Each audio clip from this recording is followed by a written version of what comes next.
been a while since you've started the show. Start the show. Say something. I'm actually really glad you said that for a couple of reasons. Me too. Okay.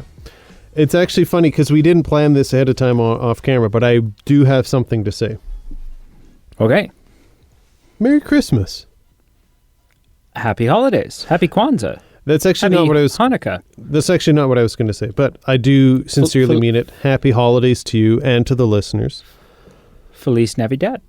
But there's something that I and we have forgot to do so far, and I feel like it's appropriate we waited to the last episode of the year to kind of give 2020 the last hurrah and say we're ready for 2021. But I want to give a shout out to some very special people. I want to give a shout out to Marshall, to Daphne, to Nate, and to Brenna, our Tier 4 Patreon supporters. And Ron Howard and Boris Judy Dench. Karloff and Judy Dench. Judy Dench. Couldn't do the show without you, and we wouldn't want to. Exactly. Yeah. No. Thank you, guys. Those are our Patreon supporters. The people who make the show happen. And thank you to all our Patreon supporters. And since this is the last episode of the year, thank you just to all the listeners in general. Thank you. Just everybody. Everyone. Even if you don't listen to the show, thank you. Young and old, big and small, hand in hand. Thank you all. Ooh. I see where you're going with that. Speaking in rhyme. Mm-hmm. Yeah, dude, Christmas or Kwanzaa or Hanukkah or something else that I'm unfamiliar with is like right around the corner. Yes. At the time of release, it's in like 3 days. Oh, yeah, that's true. 3 days. No. Yeah. It'll be close. It's close. A number of days. Less than 20 days. Yeah. Significantly south of 20. And so, you know what we did? We packed December full of goody goodness. Yes. This being, it's sort of all culminating in this episode. But if you haven't listened to the other two, one being a review for Home Alone, another being a review with a naked guest. So, I won't go into any more detail about that. If you want to know about what that is, that was in English. If you want to know more about what that episode was, then check out our Love Actually episode. And if that's not enough, we've got 2 episodes from last year. Tim Allen's The Santa Claus and National Lampoon's Christmas Vacation. Oh, right. So if you're feeling extra festive and our voice is softly in the background while chestnuts are roasting over the fire and Grandpa is drunk in the corner and your uncle is talking about his hemorrhoids, whatever, then throw those episodes on. Give them a listen. Or the 2020 equivalent, all those things are happening over a Zoom call. Or over a Zoom call. At which point you ask yourself, I could leave this call at any time. Why am I subjecting myself to this?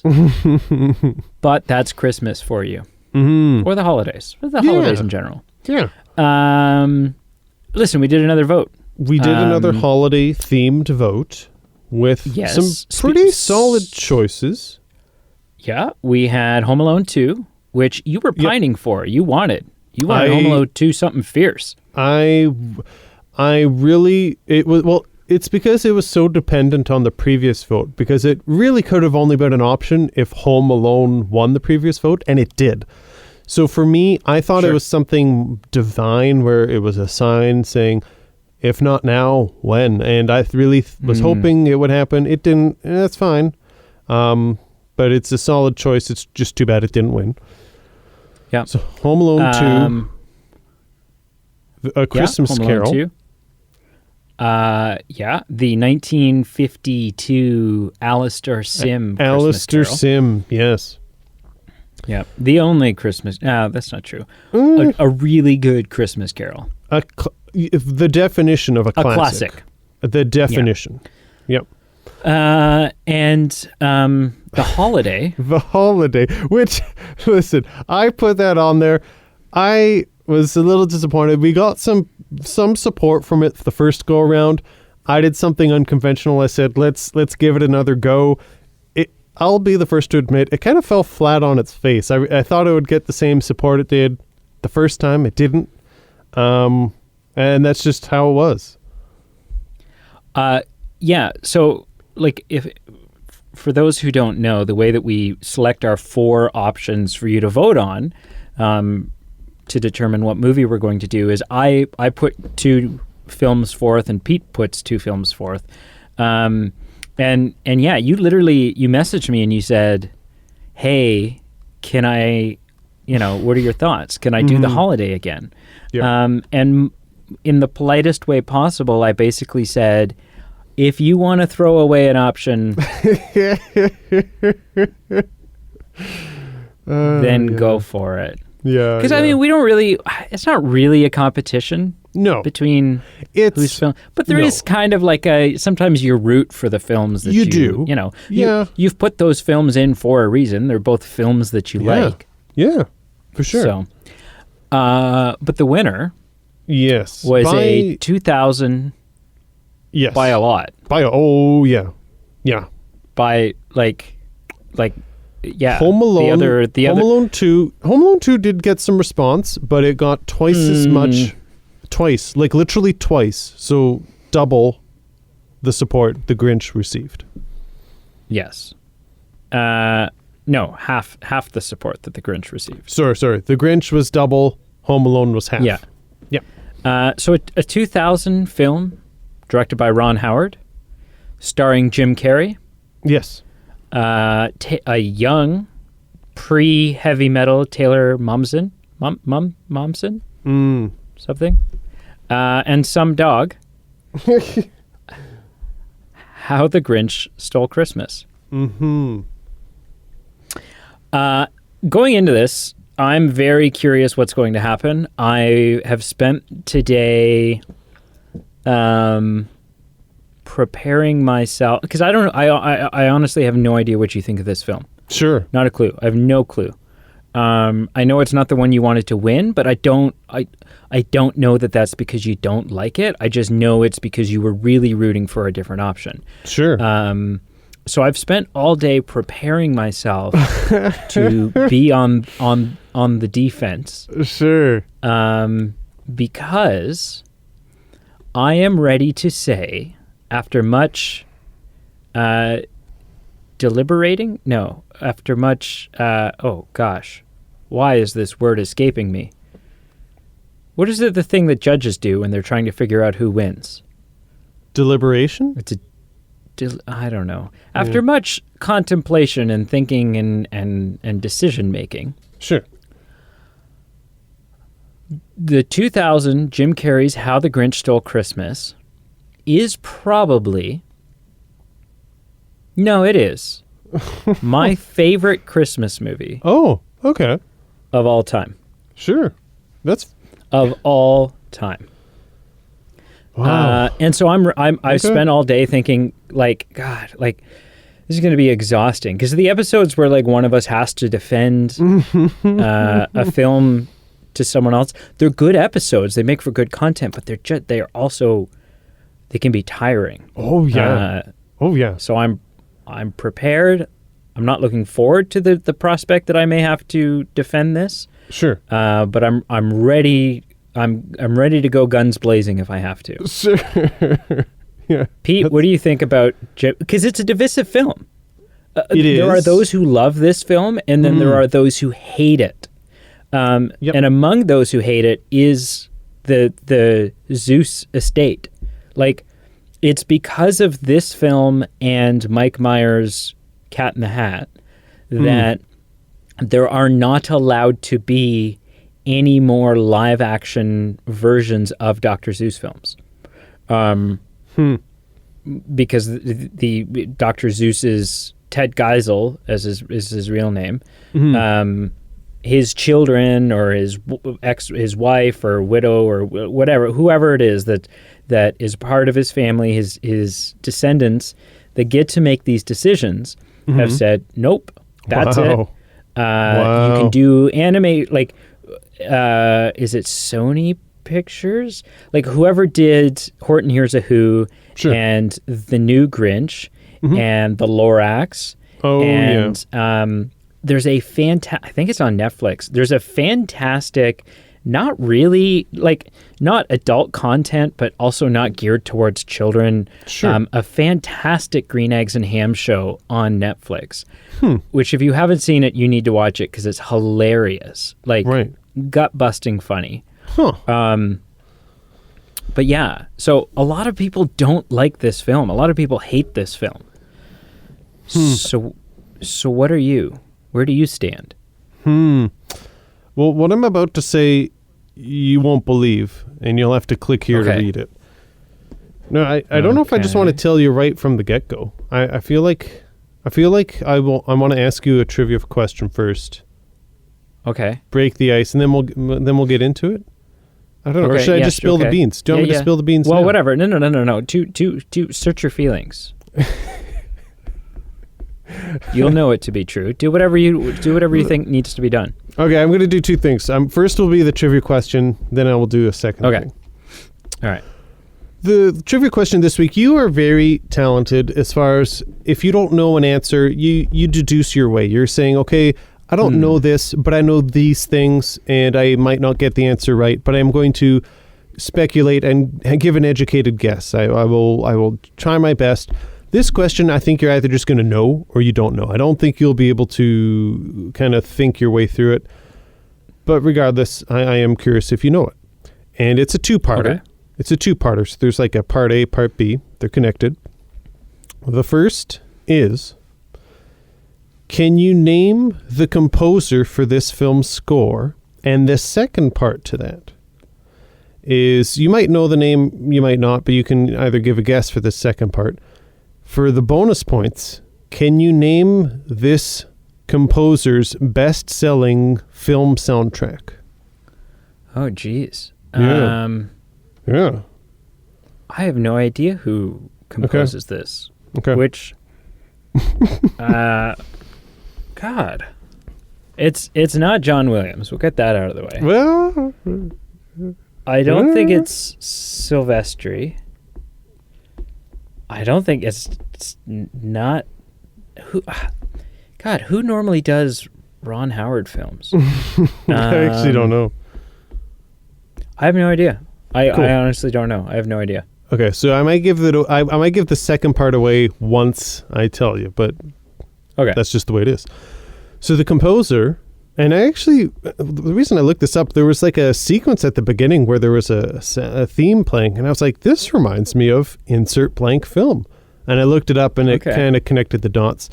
James Horner composed the film score, and you know this, but for those who don't know this, James Horner's best-selling film soundtrack is Titanic. James Cameron's Titanic. And also, so this guy... as opposed to Ron Howard's Titanic, which sucks. It's not a good film. Yeah. Of note, obviously, he also did the soundtrack for Avatar, which sucks, but it is the second highest grossing film of all time, so that is something. Yeah.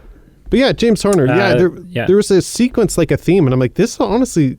It's not obviously like riff for riff like Titanic, but there was like a DNA that I was like, I'm getting Titanic vibes from this. Looked it up and I was like, that's James Horner. I'm playing it in my head now. Like I'm playing the exact Grinch song that you're talking about. Yeah, zooming the opening monologue. Yes. That's when I heard it. That is when I heard it. Yeah. Yep. Absolutely. So the second thing I want to get into, and I hope I'm not bursting a bubble, but I feel like it's like a transition to get to my answer. The Movie Men, which is our podcast, if you don't follow them on Twitter, do so. Do it. We did do a poll, and the poll was, which Grinch is the best Grinch? So is it the 1966 cartoon? Is it the 2000? Or is it the 2018? And nobody thinks the Benedict Cumberbatch one is good. Apparently, 0%. This is our best performing Twitter poll ever, by the way. I think, yeah, you're right. Actually, yeah, I'm looking at it. It's a good sample size. It's a good sample size. 0% for 2018. It wasn't a landslide. So it was actually, I would call this close. 56% for the cartoon, 44 for 2000. So for 66 did win, but it wasn't like a 80-20. Like it was. No, it was. This one got a lot more love than I was expecting it to. Yeah, I am surprised. So long story short, I will get to my answer. I had a lot riding on this. I will tell you, there are some films that we've watched that obviously it sounds like you have some sentimental attachment to. So there's that aspect of you've not just watched it intellectually, like you've grown up with it or you've lived with it for a few years. I did see this in theaters. I saw it as a child with my mother. So this isn't just like me sitting in a chair going, why are the children melting drops of water from their eyes? I don't understand. I'm not, I was able to, I've seen it as a child. But the reason that it was complicated, because I knew there was a lot riding on it with you. Also, my wife has a lot riding on it. This apparently was the bomb, as the kids say, in her household with her brother growing up. Like this was, they had it on VHS and they would watch it a lot. And as did I. It was a big deal. So there was a lot riding on it. It wasn't just a, hey, let's just watch this and see what happens. It was like, there's some people that I need to live up to that I need to give this a chance. There are some people we will piss off if we just crap on this thing. Right. So my opinion was, going into it, I would mirror the poll. Like I prefer the cartoon to all the renditions. My opinion going into this was, of the four films, this was my least favorite that I wanted to win. Of all the Christmas films that are in existence, there are films that this isn't the worst going into it that I said I don't want to watch this. But it wasn't the top by any means. And as far as how it ranked after I watched this, I have to say, unfortunately, it stayed about the same. So it didn't improve. It didn't increase its existence into the circle of trust. It didn't lower itself. It's about the same. And I'm sure we'll delve into some things and I'll talk about why I thought about it didn't go higher, but I'll also talk about some reasons why it didn't go lower. So there are some pros and some cons. I'm hoping to turn some of that around for you today. If for no other reason, then I think it's only fair that your wife gets you a better Christmas present than she's getting me. And if you don't turn around and start loving this film, it sounds like that might be what happened. And your mom, too, because clearly, this is a mother-son memory for her. Right. Right. That, you're like, oh, yeah, Mom. It was, sure, that was special. Whatever. Which, Yeah. I will make neither a comment here nor there. Okay. Let's get into it. Yeah. Well, so I've got some interesting a piece of trivia for you then. Please. Okay. How long? So I have two pieces. Okay. How long did the first one's multiple choice? The second one's if you know it, you know it. If you don't, you don't. Sure.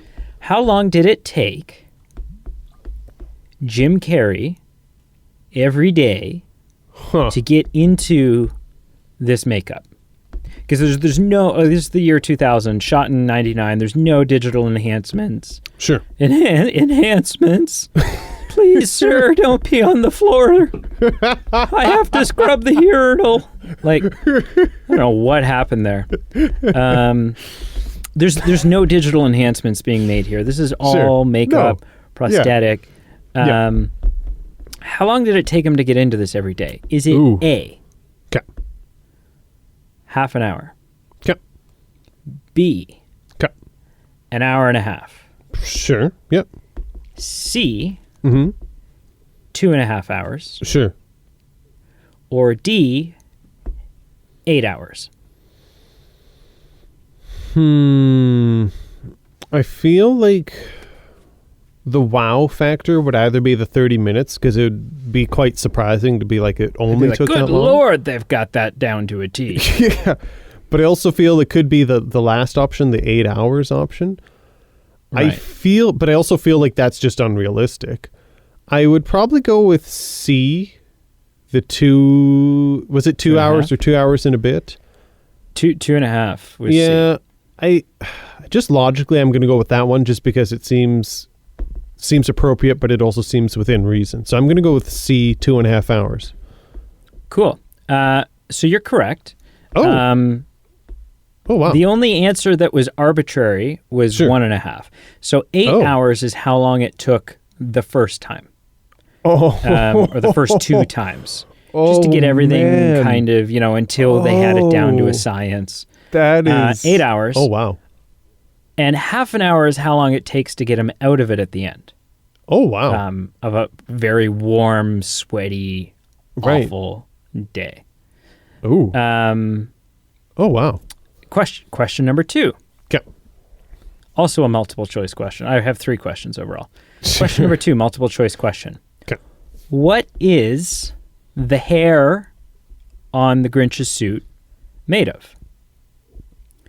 Is it A, human hair that's been dyed green? Ew. From like wig makers and stuff? Yeah. I Is guess. it B, dog hair, German Shepherd hair specifically, that's been dyed green? I don't know why this question is making me feel uncomfortable. Continue. C, is it yak hair that's been dyed green? What the hell? Or D, some sort of synthetic hair that, like doll hair basically, I'm going. that's been dyed green? I don't even want to hear anymore. I'm going yak hair, and I hope I'm right. It is 100% green yak hair. What? Which is incredibly itchy, supposedly. Really awful. Why yak hair? Like, I don't know. Just because it had the right flow and length and, whatever. Which is why that improvised moment where, if you think about it, that improvised moment where Jim is trying to get a piece of glass bottle unlodged from his throat and sticks his finger in his throat, he's taking a throat full of yak hair. Yeah. Final question. This is the either you know it or you don't question. Sure. In order to deal with, what were the 2 techniques that Jim Carrey used in order to deal with the long, drawn-out, monotonous process of getting this makeup put on? Because keep in mind, this means if cameras roll at 9 a.m, yeah, he's in the chair at 7:30 to get makeup on. Yeah. Oh, yeah, that's an early... Right. Yeah, so what were his 2 techniques? What 2 things did he do to help with this process? I don't know. Like, insert Starbucks drink name was the only thing that comes to mind, but I have no idea. None. Okay. So thing number 1 is during the filming of this, and during specifically, I think, the makeup application, but it was just miserable in general. Like he's coated in yak hair and makeup and prosthetics, and it's despite the set looking like there's snow everywhere, there isn't. It's you're under studio lights. The whole thing's a set. It's all shot on a soundstage. Yep. It's hot and miserable. So during this process, Jim Carrey smoked like a chimney. What? He took up a crazy nicotine intake habit. Oh, yeah. Smoked like a chimney to try to get him through this. The other thing, the more interesting and fascinating thing, is for a week, Jim Carrey, after because he had he had a couple nervous breakdowns during the makeup process and being in this. Like it was very clear in the first week or 2, this wasn't good and it wasn't going to work. At which point Jim left for a week and went and trained with the CIA on how to endure torture. The same training that the CIA... Yeah, the same training that the CIA agents go under so that if you're captured and tortured, you can withstand it. That's the training that Jim did in order to be able to make it through having all this put on and then acting in it all day. And then at the end of the day, when you're so claustrophobic and you want out of it, but it still takes half an hour, which would be the longest half hour of your life. Yeah. For sure. Yeah. So he went and trained with the CIA. I mean, so that's kind of mind-blowing, incredible. But it, like, there is a logic to that. Like, that makes sense. And it's, wow. Yeah. Yeah, that's kind of crazy. Yeah. So it's things like that. It's things like that make me love this film. Sure. Small behind the scenes things. Yeah. It's the attention to it's the attention to detail, right? Mm-hmm. Like, yeah, that's fair. Ron Howard built a world. This whole town is aesthetically ridiculous. It's crazy. Mm-hmm. Because again, there's very little, like some backgrounds and stuff, but there's not a lot of digital extensions happening here. They built Whoville, which is crazy and miraculous and worth mentioning. Next up, is there name a funnier Christmas movie? Name a Christmas movie that goes for laughs, that has as many flawless execution of just downright hilarious comedy. Not even subtle comedy. Sometimes subtle, but also sometimes just punchline in your face comedy. There's no joke in this movie that falls flat for me. There's no moment where I go, I was supposed to laugh at that, but everything is so funny. So, but what about films like Home Alone or I mean, Home Alone's got gags, but Home Alone's not as relentlessly as relentless in its comedy as this movie is. What about, and this isn't a favorite of mine, it's a solid film, it's some people's favorites, but what about Chevy Chase's National Lampoon's Christmas Vacation? Like, would you still would hold that one's, yeah, I mean, that one's good and it's hilarious, but there's a couple of jokes in it where it's like, that was okay. Okay, yeah. I was maybe supposed to laugh harder at that than I actually did. I can agree with that about that film. Everything. That's, yeah. You know, everything in The Grinch, so much of it would have been improvised. And I also don't know... With Jim Carrey, yeah, you would think. Yeah. And I also don't know, like, okay, so one scene that we do know for sure was improvised is when the Grinch he's first got his costume on and he's put a red nose on Max and he's strapped a horn to his head and he goes, all right, your name is Rudolph, you're a reindeer, you know, whatever he says. Mm-hmm. And action, you hate Christmas, you want to destroy it, and action. And he's wearing a hat and he's wearing all this. That's a hat. This is a moment. This was just Jim goofing around. That's a hat that's supposed to be very reminiscent of the hats that Ron Howard uses. So he's in this moment, he's mocking Ron Howard. Right. And luckily, Ron found it so funny that they kept it in the film. That's actually kind of cool. But it's literally just him goofing off and you know, being ridiculous. Mm-hmm. And it's funny. It's hilarious. It works. I don't know that line for line there's a more quotable Christmas movie. To the point that I had to stop. There was, like, for the first 10 minutes of this film, line for line, word for word, I was saying the line as the characters were saying it because I know the movie forwards and backwards. Oh, wow. And my girlfriend was like just kept shooting me looks like, stop this. Let me watch. I'm not going to enjoy this movie if you don't shut up. Yeah. But just like everything, the moments in this movie that stand out to me are like when he's testing his first sleigh during the song sequence, and he's done up in a crash test dummy jumpsuit and a helmet, and he flies into the wall and just gets mangled. And he kind of pulls himself out of the wreckage, and he goes, airbags are a little slow, and then the airbags go off, and he's like, "But that's what these chests are for." It, like, just, I don't know, man. Everything from that, him going through his schedule, right? The 4:30 Jazzercise, 5:30 Solve World Hunger, Tell No One, 6:30 Dinner with Myself. I can't keep, I can't cancel that again. When he's debating going down to the Jubilation, what if it's a cruel prank? What if it's a cash bar? Like, I don't. There's this. Every line in this film is so on point and so funny.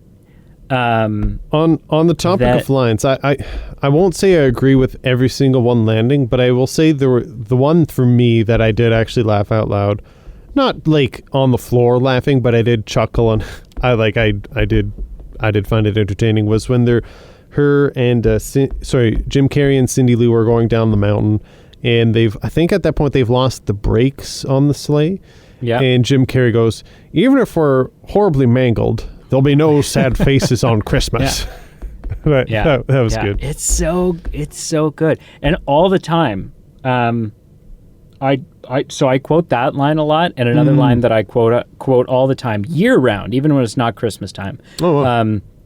Is slightly after, when Martha has chose the Grinch over the mayor, and the Grinch goes to extend a hand, going, to be very sportsmanlike, and he pulls the hand in and laughs in his face, and then he says, "Cheer up, dude, it's Christmas." And I use that line all the time. Like, if someone's in a bad mood or they're grumpy, I say, "Cheer up, dude, it's Christmas." Right. It's just like everything. I'm gonna die. I'm gonna throw up, and then I'm gonna die. Like, it's so, and then things that aren't even like lines, but just like so ridiculously funny. Like when he torches the tree and like raids the town, and then he's going to leave after this job really well done, and the mayor's like, "Thank goodness we have a spare," and they bring out another tree, and it's just and he's like, "They're relentless." Like, it's I don't know, from start to finish, this film has me grinning, it has me laughing. It's the production value is like no other. And to me, the worst part about us reviewing this film is I had to watch it far before Christmas Eve, because to me it's the perfect Christmas Eve film. I don't know why. I think because it happens on Christmas Eve. Sure. But it's so good. It's so quotable. It's so funny. It holds up because it's not set in our world. There's nothing in this film that ages it in any way. Like, at all? I don't think so. All of the effects work. Yeah. Right? Yeah. Any digital extensions that there are still look good by today's standards. And it's got a great soundtrack. It's Jim Carrey singing the traditional "You're a Mean One, Mr. Grinch" song. I don't know, through and through, I love this film. I watch it every year. I'm not entirely convinced. We're recording this on the 15th of December. I'm not entirely convinced that I won't watch it again at some point in the next 10 days. And if you're claiming that it is your favorite Christmas film of all time, then that is a fair, that is, I'm not surprised. Like, that should be the case. Yeah, and you know what? I won't try to claim that it's the best Christmas film of all time, because that's far too subjective. I don't have a foot to stand on there. Yeah. But my favorite, hands down. Sure. Hands down. Okay. Yeah. Interesting. I don't have a lot of holes to poke in them, and it's not even it's not like I have an itemized list of these are the reasons I don't like this film. I'll start with what I do like, and then it'll kind of lead into maybe why I don't like it as much, or at least what. And then I'll try to poke holes in that. I want you to. So listen, the pro that I think we can both agree on, Jim Carrey is a good actor, and this is in his prime. It is. And This is him at his best. I wouldn't say it's his best work, but it is within his prime, where he was spewing out a lot of films within that kind of 10-year period that were his, that was his golden era. And This is his A role. This Sure. is the stuff that if you're going to comprise a list of his best performances, this needs to be on there. I will say that as much as I may or may not like this film, his performance is great, and that's why I've got it down as a pro. Like his facial acting, voices, delivery of lines, every aspect is entertaining, and the various roles that he's kind of manipulating and playing in this film, because he kind of plays a range. Like he's not just the pouty old Grinch all the time. He does have a bit of a spectrum as far as the comedic role he's playing.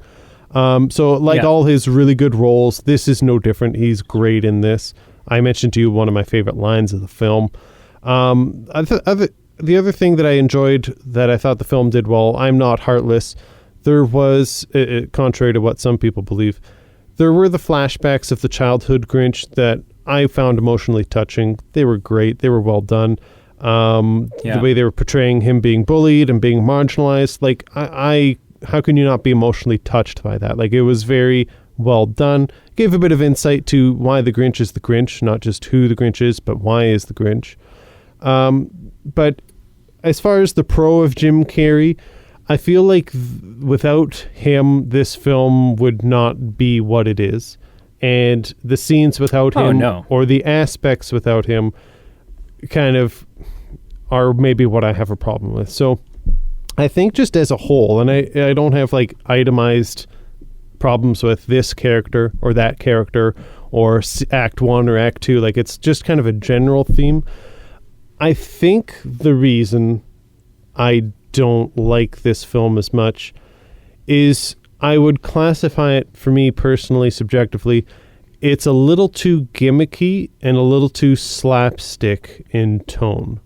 And just to me, that's a bit of a fault. And I can't think of a Christmas comparison, but the comparison would be, say, Shrek or Aladdin, where a child, a younger version of myself, can watch it, and there's the child aspects to it, there's the funny action sequences, but then as an adult, it has the next level of things where the things that went over your head before you can appreciate, and this film has that too.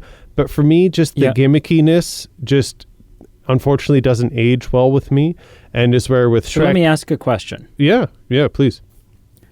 What would you say are Jim Carrey's top roles? Like, if you had to say the best role, best performance Jim Carrey's given, Ooh. What is that role? Jim Carrey. Can I just quickly get his filmography? Because I just don't want to make a rash statement.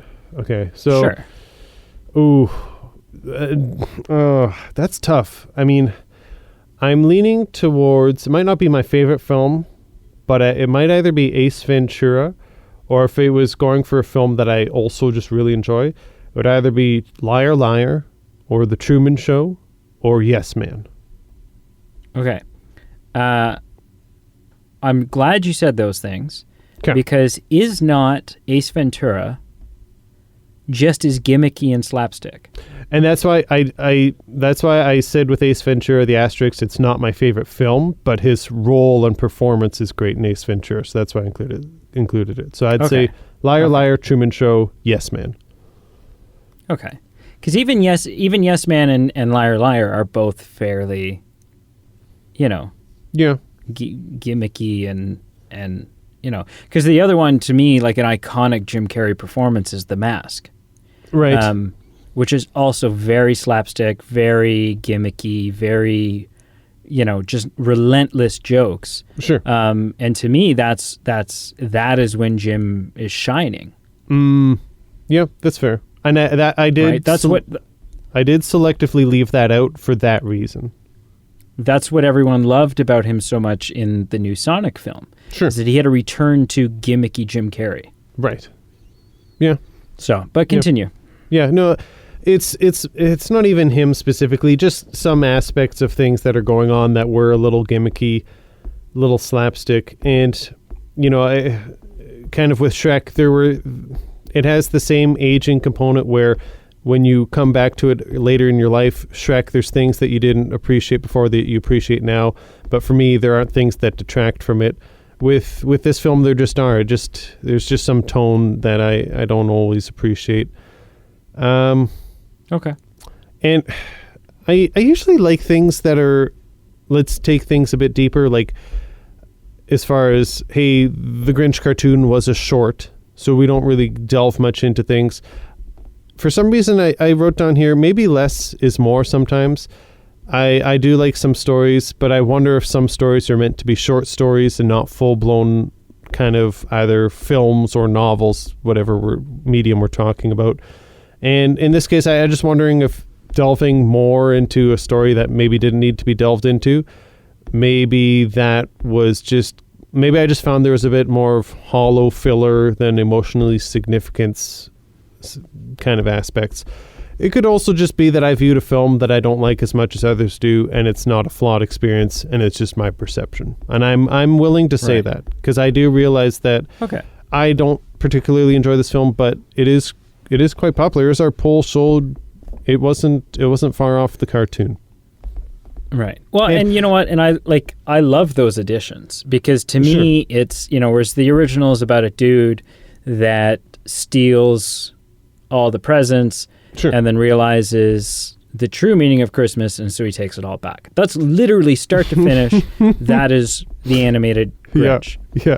This is about a girl who is struggling herself to understand the meaning of Christmas, just because she's pure in her way of thinking because she's a child, but she's just saturated in this community that is completely engulfed in consumerism. Right? Yeah. The whole town is forgotten. The whole town has forgotten what Christmas is about. So this girl is the girl who saves Christmas, who saves the spirit of Christmas, who makes it not just about all of this stuff, right? Yeah. The presents and the toys and the foo flounders and I want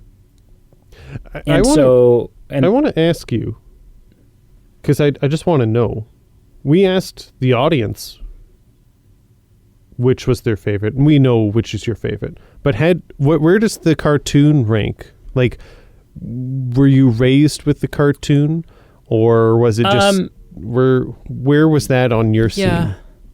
Not religiously. Like, I've definitely seen the cartoon. I don't think I owned the maybe we had it on VHS. Sure. I'm not 100% sure. If we did, that wouldn't surprise me, but I don't have a clear memory of it. Okay. I know that if it was on TV, like if you were channel surfing at Christmas and it happened to be on, then you'd watch however much of it was left. Sure. But it wasn't a holiday must, I don't think. Mm-hmm. Not in the way that this one was. Okay. Yeah, that's fair.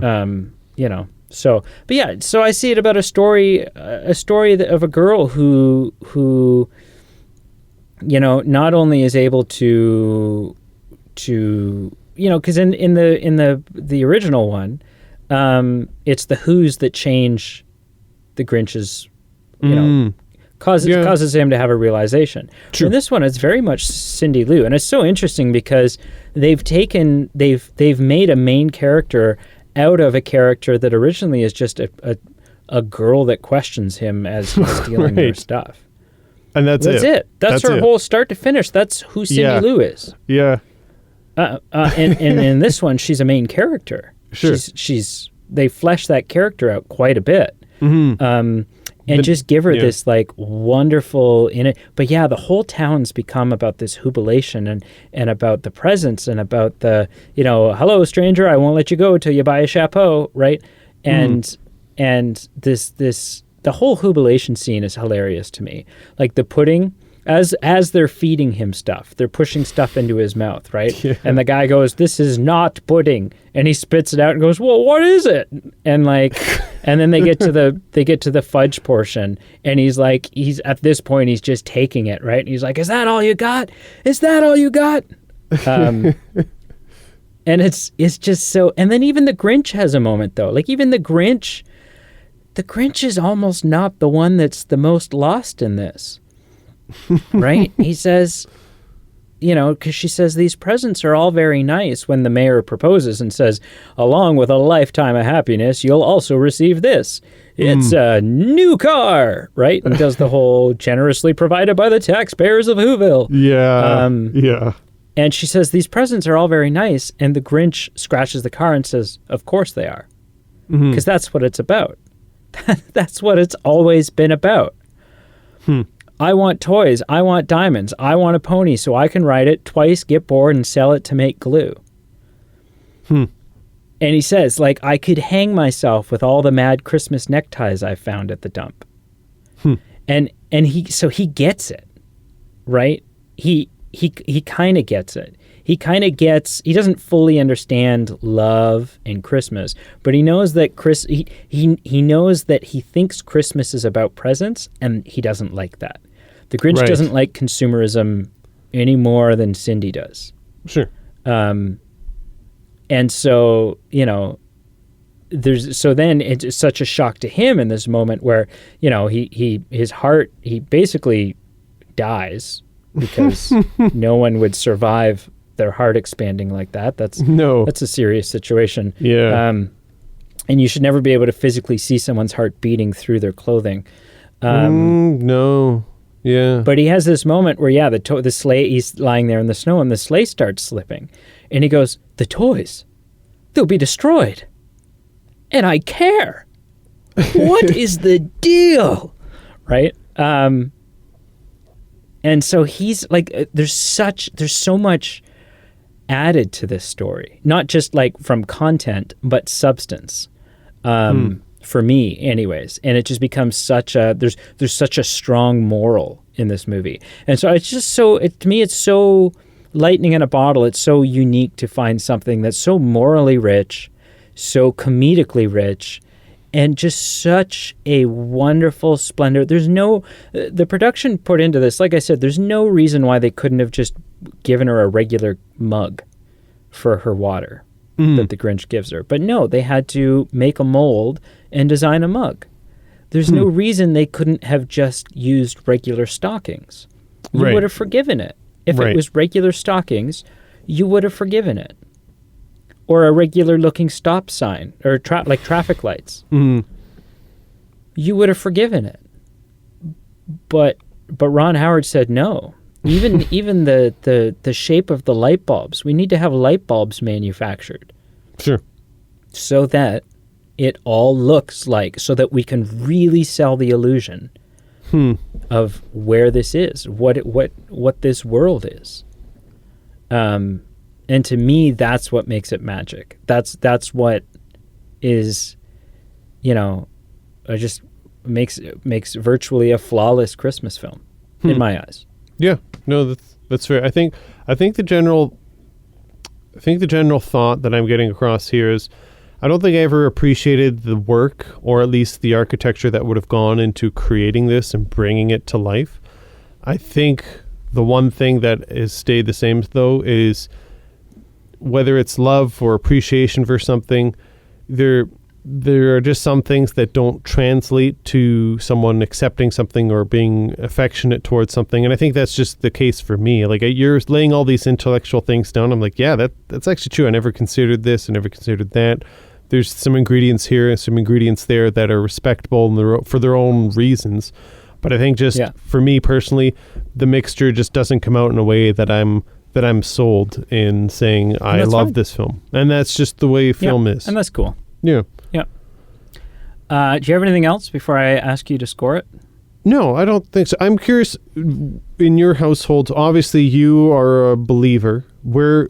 And you said did you say you have watched it with your girlfriend, or you're going to watch it with your girlfriend? I have. Did. Yeah, we watched it the other day. Yeah. Like, just on the spectrum, I'm just curious what the dynamic was like. Is she a believer? Is she a, hey, yeah, it's a cool film? Or is she a, hey, let's get this done, I've got places to be kind of thing? I think right in the middle. I mean, she enjoys it. Sure. She had a lot of fun. Yep. I think she laughed some of the times when I laughed. But you know what? Like if we hadn't gotten around to watching it this year, I can't even answer that for me because it wouldn't. That circumstance doesn't exist. Yeah, exactly. But she wouldn't have been bothered by it. Sure. Right? We could have replaced it with a dozen other Christmas films, and she would have been fine. Yeah. That's fair. That's cool. Okay, sir. 0 to break my heart. 0 to 10 this thing for me. So I gave this, on my scale, it's a 5.5 out of 10.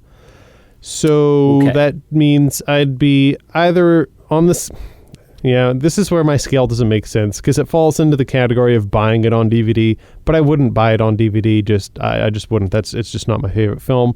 Wow. On Marshall's scale, which is more indicative of just where does it rank on a scale of 0 to 10 that just makes sense off the cusp. Here's a number. I give it a 4. So screw you, Marshall. Screw you and your scale. Some of his rankings I could be maybe convinced to a 5, but I felt most comfortable with the 4. So it kind of a 5 out of 10 would just be right down the middle. It's slightly below that. And that's where it ranks for me. Good golly. Okay. All right. Where do you rank this out of how many, like 11 out of 10 or where do you give this out of 10? I don't believe in that. I don't believe in breaking the scale, sir. Sure. I won't do that. But I do give this a 10 out of 10. Okay. Wow. Okay. Which I don't know that I've done. I don't know that I've done. Think so. The most in 114. Yeah. 15. I'm trying to think of the highest scores you've given. Recency bias. You just gave 9.6 to Love Actually in the category of rom-coms. Yeah. And I feel like you've given a decent amount of 9 somethings, but I don't think ever a 10. No. And we haven't covered the Lord of the Rings trilogy or Back to the Future trilogy, so just some context, we haven't given 10s because we haven't done those films. Batman is on the way, though. Batman, ooh. That's a bit of a tease. Like, I'm wondering if we're going to see some 10s, but we'll get there. I don't know. We'll get there. Yeah. A 10. 10 out of 10. And I think for what this film is, for what it's supposed to be, for the genre, the category, the execution, the fact that this is like old-fashioned movie making. Sure. Let's build a town and shoot inside of it. Yeah, that's fair. Yep. Everything practical. If with the claims that you're making, imaginative storytelling. With the claims that you're making, if you had given it a 7 out of 10, I would have gone, what the heck? But it has to be a 10 out of 10 for what you're saying. Yeah, that's cool. There's simply because I can't. There's not one thing I would change about this film. Sure. From the Who's throwing their keys into a fishbowl at the Christmas party to which is just a freaking wicked wild joke. To him breaking the fourth wall when the narrator's talking, and then he's saying some of the lines, and then the narrator says some of the lines, and then he becomes self-aware of the fact that he's speaking in rhyme, to taking out the Whoville phone book and hating the Who's alphabetically. Like, there's nothing I would change. Nothing that I think should ever be changed. Cool. So, cool. Yeah, it's also the 20th anniversary. Oh, shoot. Nice. Yeah. Oh, shoot. Yeah, it is. Yeah, and they've just released a 20th anniversary Blu-ray. Oh, they kind of have to. So, yeah. So, 10 out of 10. Cool. What'd you watch this week? Buckle up, because I'm just going to spoil it now. I did not watch your recommendation. That's my 2021 goal. Good freaking... But for the record, you haven't watched mine either, so we are hand in hand. You don't know that. Oh. I haven't answered yet. Oh. You will feel like a bag of dirt if yeah. If now I'm like, hey, guess what I watched? I actually will.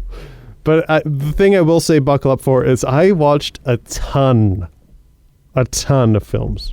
So, first was a 2014 film called Calvary. Has a lot of famous people.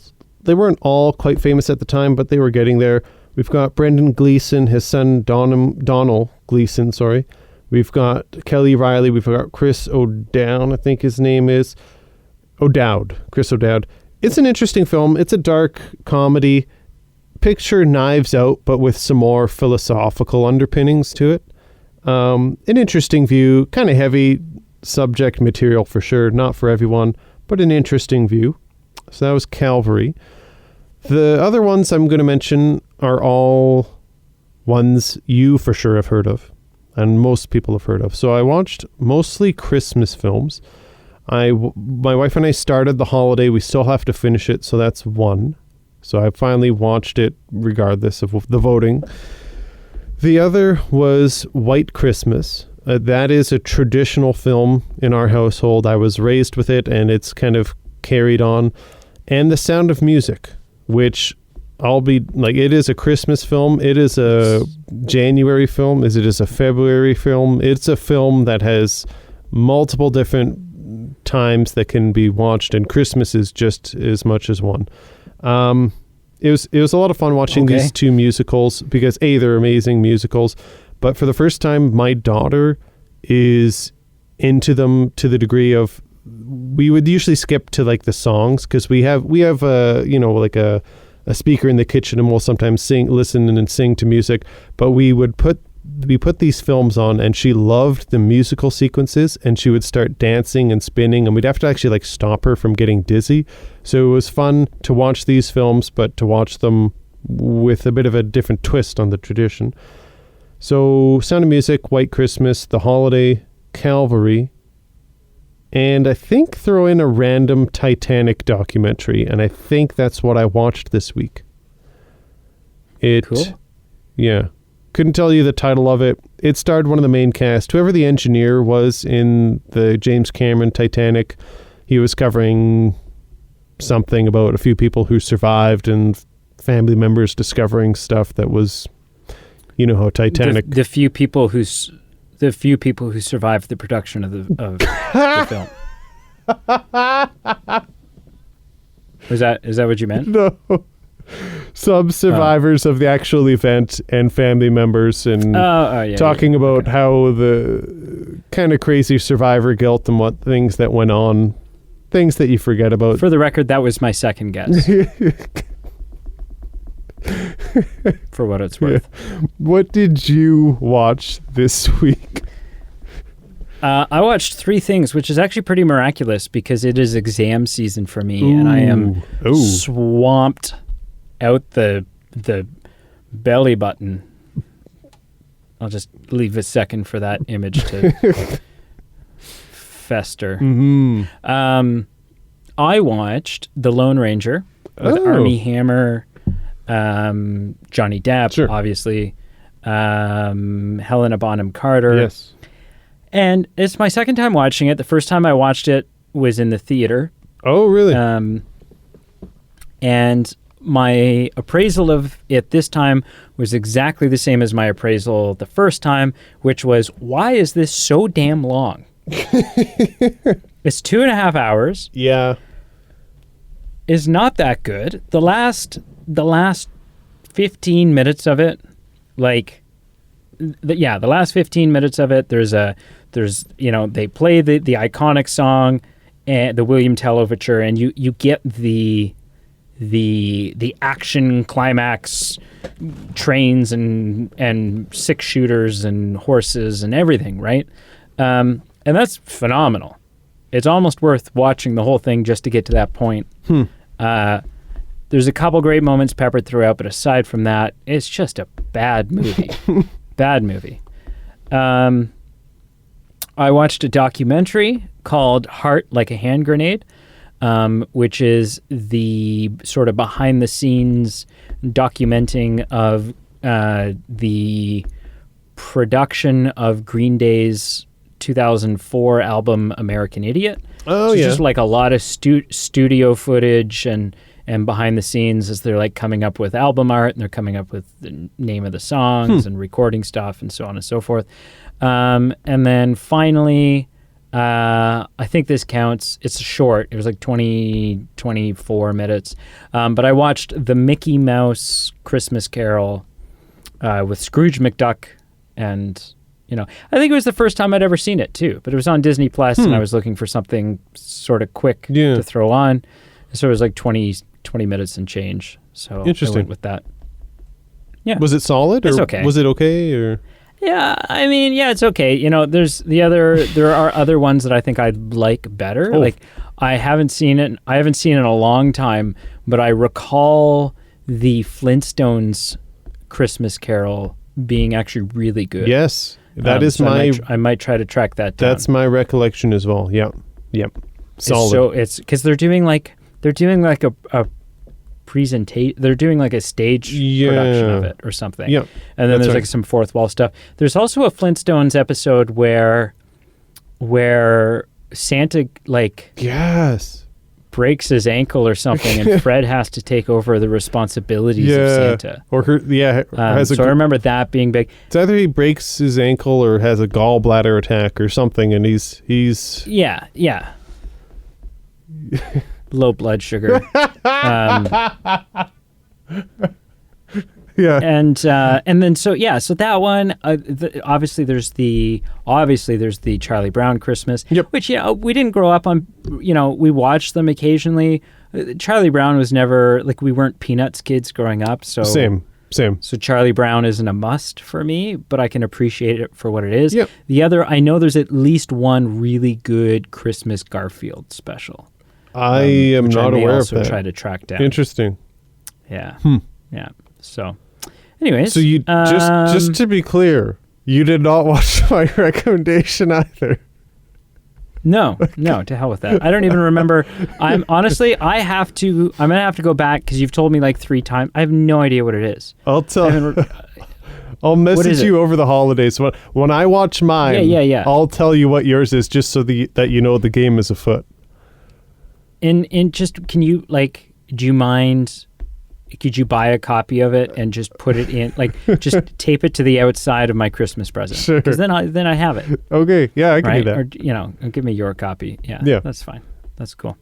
Okay, cool. Well, this is the last time you're going to hear from us this year. Which is kind of like, in some ways, obviously, for obvious reasons, 2020 has seemed like too long of a train wreck. But in some ways, it's also crazy, just that it is. I think the word shit show comes to mind.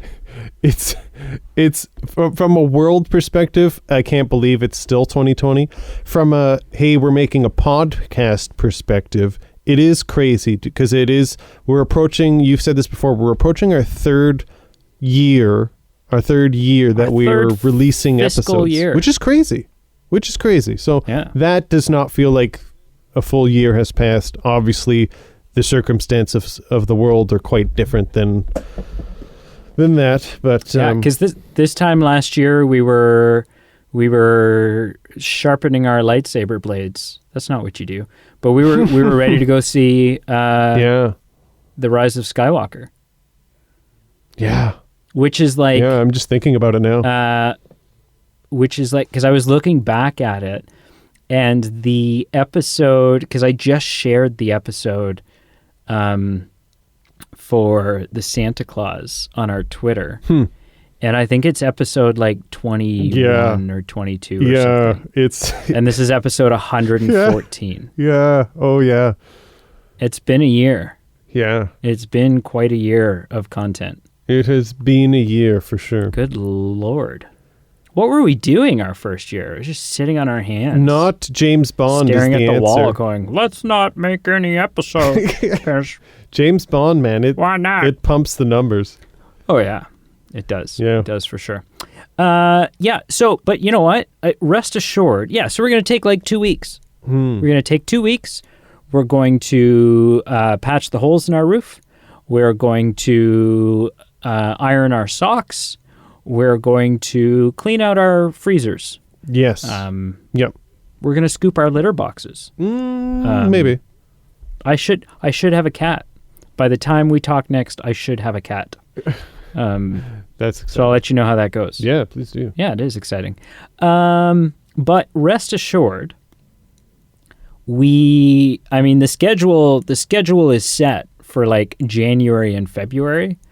And we're not, it's not going to be a crawling start It is.